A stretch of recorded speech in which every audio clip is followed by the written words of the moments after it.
Hey everybody, it's Craig Syracuse of Walk in Faith. I'm sitting down with my good friend John Mark de Palma, and I know I'm going to screw up his title, but he's the manager of digital, web, and content for the Archdiocese of New York Catholic Charities. Is that correct? Did I get it right? Liz, you got it right, Craig. Thank you so much. Thank you. I love the backdrop. We were just talking about it. I love the backdrop. You read a lot of books. I'm trying to figure out what books they are, but which one is your favorite? That one. So tell me, John Mark, in case people are not familiar with, what your title is, can you tell us a little bit about what you do? Yeah, sure. I work in the marketing and communications office at Catholic Charities of the Archdiocese of New York. So anything that's web-related, digital, marketing campaigns, that comes through my office. This must be a time where you're probably getting phone calls and emails like all day long because, everything is sort of transitioned to the web now, from masses to, streaming to Bible studies. I do Bible studies on Wednesday. Tomorrow I have another class I'm starting online. So, what has it been like for the past few weeks?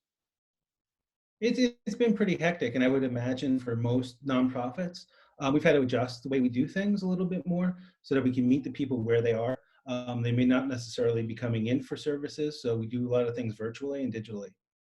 And I know you're also very active in your parish in Brooklyn, Monsignor Massey's parish, right? Right, Monsignor Massey, Sacred Heart St. Stephen.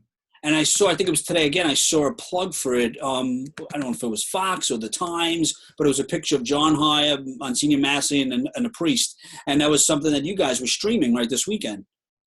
Right, it was the New York Times. They asked if they can come in and observe our Sunday Mass for Easter. And they sent a photographer, a reporter, and they were there and they were watching how we did our live streaming. They took some photographs and they ran with it in the newspaper, online too.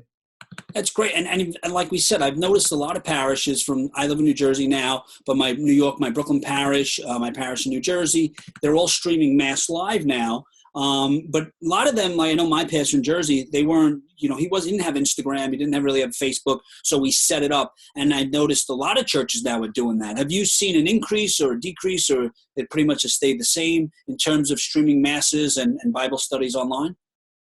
Well, interesting that you asked that question, because I manage the Facebook accounts for my parish and other types of social media. And I track other parishes and what they're doing. And overall, I've noticed in Brooklyn and Manhattan and in Queens, an overall increase in the amount of people that are liking and following, and then an increase in the amount of live stream Masses and services, rosary stations, that sort of thing, that you're seeing widespread in the New York City area.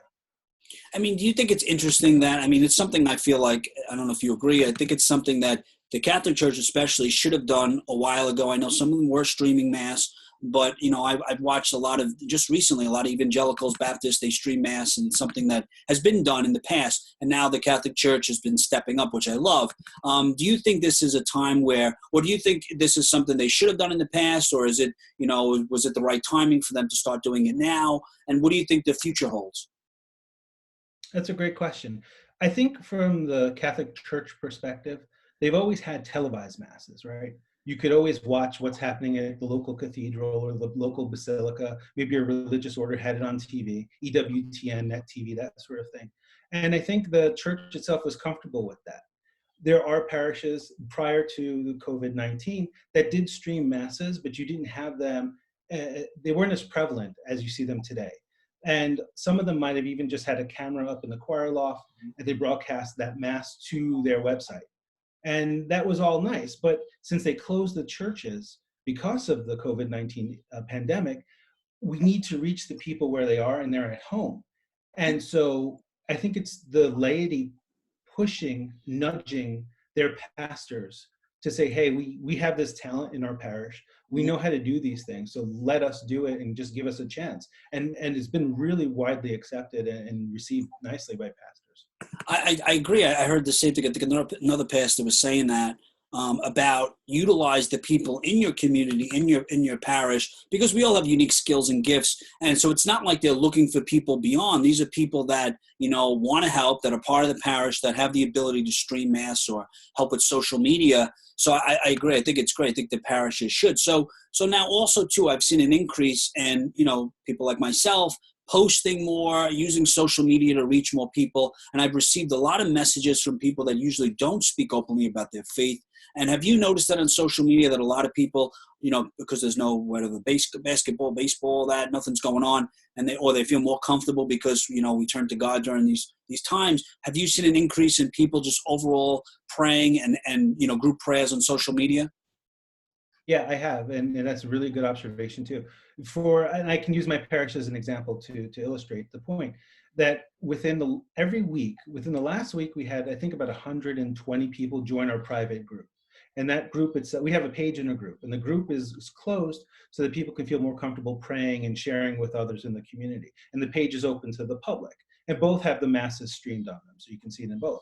But week over week, we're getting a 22 to 23% increase in the amount of people that are liking and following, asking to join. So that's really impressive. I mean, we've always gained people, but we're gaining followers in really large numbers now.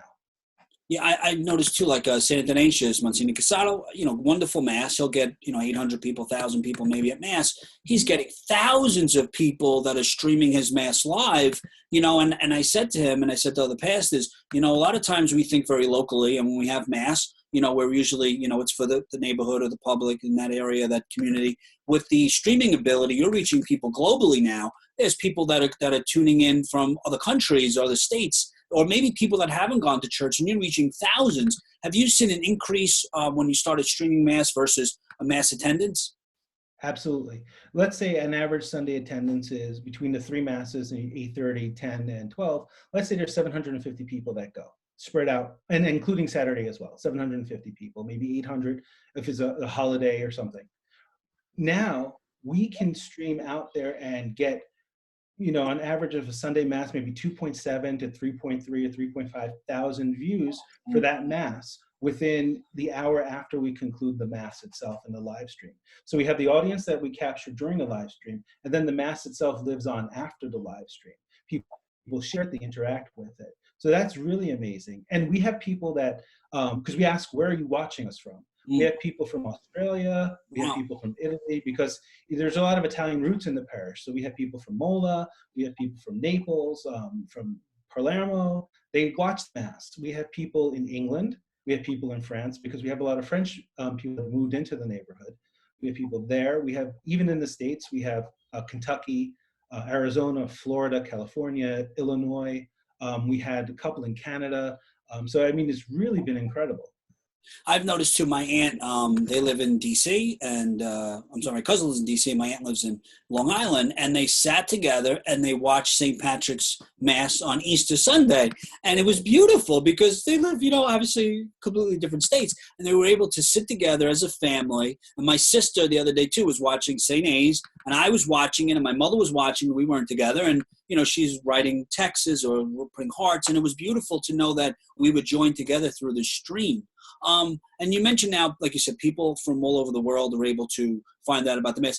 So let's take it all the way back. Let's say somebody out there, a pastor, a priest, some layperson, they don't know anything about social media, because we're talking, in terms as if they know. What platforms are out there that they could use, and also which ones are you using? And can you just tell us a little bit about the different platforms?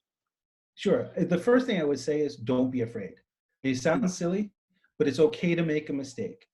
Try it. There was one priest that I saw his live stream. It was the first time he ever went live. He wasn't an older priest. He just wasn't as technologically savvy as, let's say, you or I, right? So he decided to go live on Facebook. And instead of having his camera in this way with his iPhone, he had it as if he were doing Instagram. So you saw this really narrow, truncated view of part of the altar and part of the action that's happening up in the sanctuary. But you know what? He made a mistake. People were like, "Hey, Father, can you flip the camera?" But he couldn't see it because he turned the camera on and he walked off the camera to do the Mass. But his responses back were, "Oh, I'm sorry, it's my first time. Give me some pointers and I'll make it better." And he did, and it was great to see the progression from his first live weekday Mass all the way to that Sunday Mass where he got it right. That's good. So okay, so that's great. So now I didn't even realize, right? So there's Instagram, right? Facebook. Right. So on Facebook or Instagram, let's say we're streaming a Mass, right? If we wanted to stream a Mass, what platform would you use, and how would you hold the phone? Vertical, horizontal? How would you hold it? Right. It's different for the different platforms. So let's say there are 4 platforms, just for argument's sake, right? We have Facebook and Instagram. That's 2. We have YouTube, 3, and let's use like web streaming as the 4th one, right? The one that you have a camera up in the choir loft or on a column and it streams to your website and people can go there to watch Mass. So let's just isolate those as the 4. Now, what I would say is, well, Facebook owns Instagram, right? So those two are kind of the same, but different at the same time. I would go where your audience is. So as someone who uses social media or someone who's managing a social page, you should have an understanding of where your audience is. Do they skew older? Are they on Facebook? Do you have a younger audience? And are they using Instagram as the primary platform? Those are considerations. And there's also a way to get to both, but you have to use third-party software. But let's just say you're using your cell phone to do this.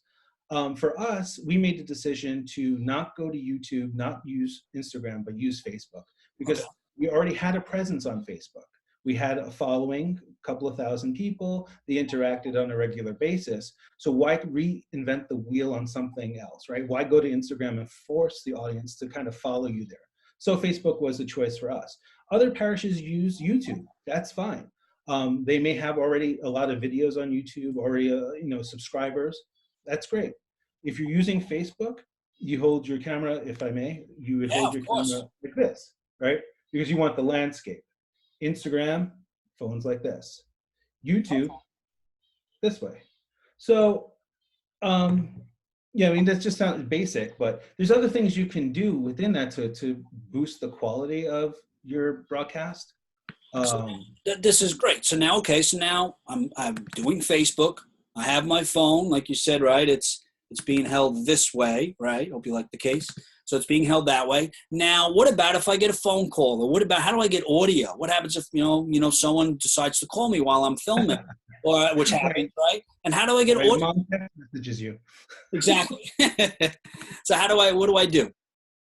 Okay, so the first thing you do is I would mute your phone. Just kind of shut it off on the side here. Just toggle it down so it doesn't go on. Then I would go into your text messages and I would just kind of mute people that that are going to possibly text you. Like my brother's going to text me. I know he is. So I kind of mute that conversation so it doesn't show up. But you can't lower the volume because the volume, if you're using a microphone, affects the microphone volume. So if you do that, you should be fine. You may get a pop-up as you're filming, but it's not going to show up in your feed, right? Just kind of ignore it, move past it, but you'll be okay. If you don't have it on like vibrate, basically, it'll ding and it'll get picked up in your feed. So this is extremely helpful. All right. So now we're streaming Mass. Other things that priests or people like you and I can do to sort of inspire people or bring people to Christ, or just just communicate. There's daily devotionals. What other platforms can we use, and is it something that I can do on my own? Yeah, there's lots of things because as a person who's live streaming or doing any sort of social media interaction with the congregation, you're leading them in faith. You're a minister. Whether you want to say that or not, you are. You're a lay minister. What you write, what you say inspires others to interact. And you don't know how you're going to meet somebody in that way, right? You could put Saint of the Day up, and the saint you put up could hit somebody in the heart in a way you never thought of and open up a dialogue or conversation. And the things you do could bring someone back into the church physically when we reopen. And you can change someone's life that way. So you should think of it like that, as a ministry, not just a product of an endeavor, right? I'm going to do this live and then end it. It's ongoing because you're building a relationship with the people that tune in to watch you as well. I 100% agree with you. I think this is like a time where we can plant seeds. So when the doors open again to the churches, or if you continue to do live streaming, what we do right now has the ability to get people back to church, build a foundation. And that's something that we mentioned. Something I'm afraid of is that whether, a lot of people, churches are streaming live, and when life gets back to the new normal, will they pull back and say, I don't have the time, this isn't important, this isn't really a necessity anymore? Or will they continue to use social media? Or how do we instill that they continue to use social media when we get to the new normal? Yeah, that's great too. Yeah, there is a feeling amongst some people that, when we go back, life goes back to normal, we should do away with these things that we've done during this time period, right? Like live streaming. and just, you know, tell people they have to go into the physical church, or they can watch the cathedral, for example. But I think to some extent we miss the point by doing that, because if the seed of faith is planted correctly and people understand for us as Catholics, understand the importance of physically entering a church and physically receiving communion, then it doesn't make a difference whether you live stream or not. The live stream then serves a purpose for the individual that is unable to come to Mass. Mhm. Maybe it's someone who's a shut-in, or you are somehow disabled, or you're ill, right? But you still want to connect with your pastor. You still want to see the Mass and hear that homily, because that's your parish. And that's where these things will still serve a purpose. No, I 100% agree. And I do hope that people continue to use social media beyond this time. One other thing we didn't mention. So let's say, I like to do videos. I like to write, but it's not my thing, right? And now we didn't mention LinkedIn. So let's say pastors are out there. How do we utilize LinkedIn during this time? If we want to maybe just put out my homily or a sermon or something, how do we utilize LinkedIn? Is that a good tool during this time? LinkedIn is another tool you could use, but like I said in the beginning, you would want to meet your audience where they are.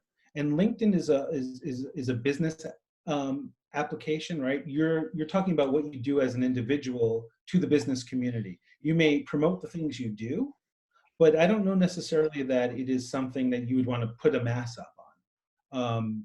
It's just, I don't think you're going to hit the same amount of people that you would on Facebook or Instagram or YouTube. But it is good to bring it up, because people might just put things there. That's good. So what you're saying is each platform, first of all, so the few tips to walk away with, use the platform where the audience is, meaning if it's Facebook, it's the parishioners, the people you interact with on a daily basis. Not all platforms serve the same purpose, or you can't hold the phone the same way. So I can't expect to hold the phone this way for Instagram or this way for Facebook. It has to be, there's different ways of doing it.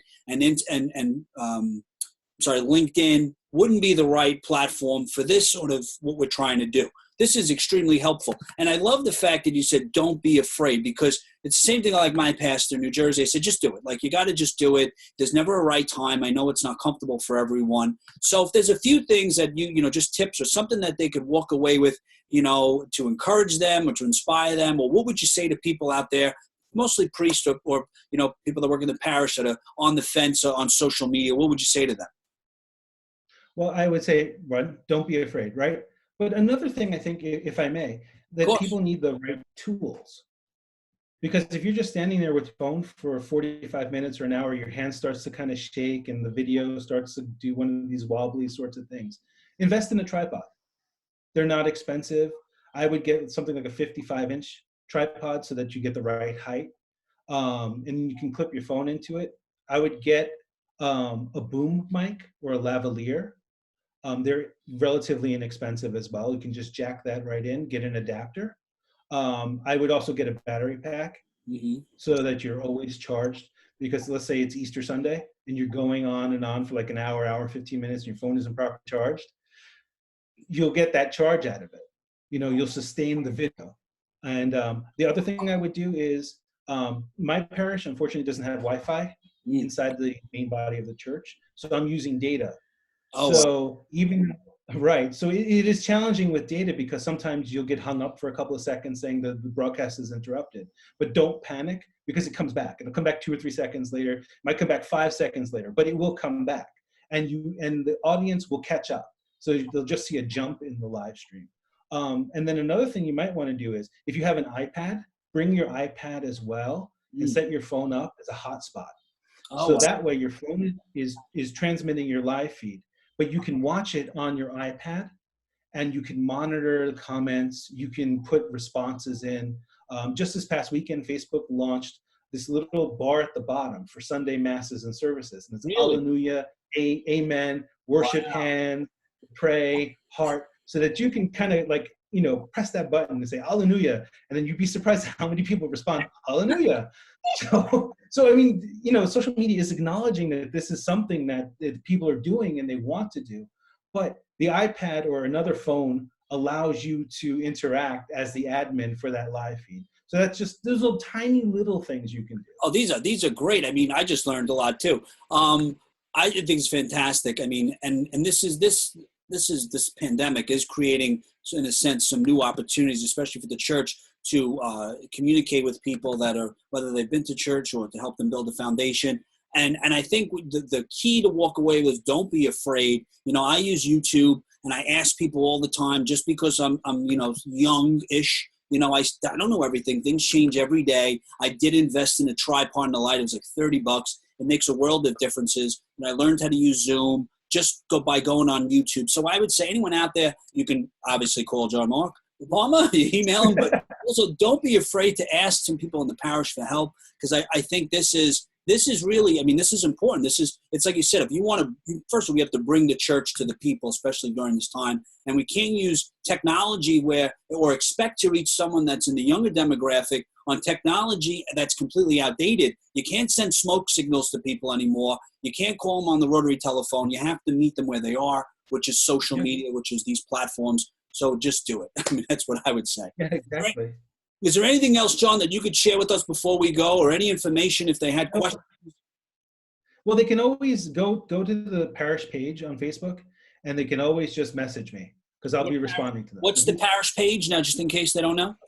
It's Sacred Hearts with an S and St. Stephen. You'll see it. Just message me. Just say, hey, I have a question with audio or video, or I'm thinking of doing this, and I'll respond. Oh, John.